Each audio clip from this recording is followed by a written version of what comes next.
Hello à tous, c'est Kazin, j'espère que vous allez bien et non je vais pas martyriser ce petit duo pack. Alors peut-être pas, t'as peut-être pas la référence. Ah, il faut suivre mes vidéos, voilà c'est comme ça, hein. Faut toutes les regarder. Non évidemment c'est une blague, tu regardes les vidéos que tu veux parce qu'il y en a beaucoup. On parle de Pokémon, d'actualité, de tendance, de valeurs de cartes intéressantes et aujourd'hui je te propose une petite carte promo passée complètement inaperçue.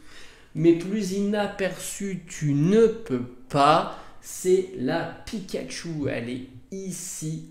Incroyable carte. SWSH 039. Donc SWSH pour Sword and Shield. Alors j'ai plutôt très mal prononcé le Sword.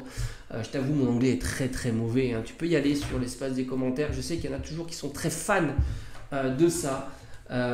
Donc on est sur la 39. Donc on est sur le début de bloc épée bouclier. Magnifique carte petite holographique. Alors d'après toi, dans quel item on pouvait retrouver cette holographique? Alors c'est vrai qu'en règle générale, les petites cartes holographiques se retrouvent principalement dans quoi? Roulement de tambour, dans les tripacks.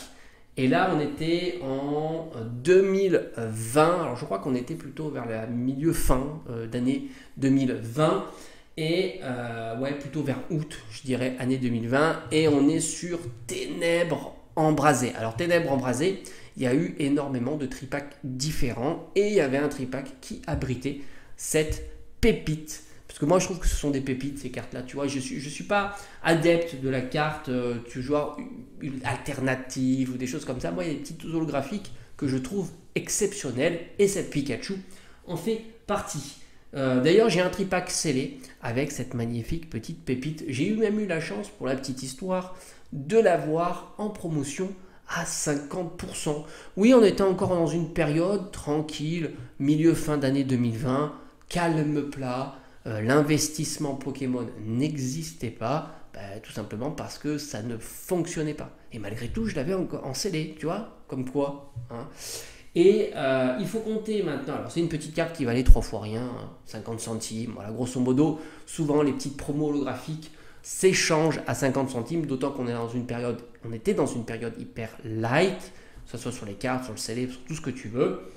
Maintenant, c'est pas la même histoire, c'est une carte qui est très sympa, très convoitée parce que Pikachu, c'est un petit peu comme moi, chacun son petit classeur à la maison avec toutes les cartes Pikachu qu'il arrive à collectionner. Par conséquent, ça suscite petit intérêt. Qui dit intérêt dit demande, qui dit demande, il faut voir par rapport à l'offre. C'est pas une carte si simple à avoir en état Nirmine, puisque la plupart du temps, quand tu as une simple holo à cette époque, hein, là, en 2020, on la mettait dans un coin, on la mettait dans une boîte et tu n'étais pas à l'abri de petits défauts. Résultat des courses, cette carte, tu dois la trouver entre 5 et 10 euros. Priorise le 10 plutôt que le 5 parce que c'est, à mon avis, c'est très difficile à trouver à 5 euros. On est plus proche des 10 euros. Franchement, petite pépite, passée sous les radars, comme j'aime dire, mais bon. Maintenant tu le sais, si tu me suis depuis un petit moment, ne laisse plus passer les petites cartes promo pépites sous les radars. Beaucoup critiquent les cartes promotionnelles, les cartes qui ne valent rien, c'est de la daube, c'est facile à avoir. Oui, mais il y a toujours le mais.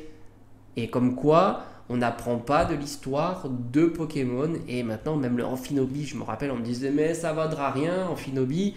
Et bien maintenant, c'est terminé. Allez, à bientôt.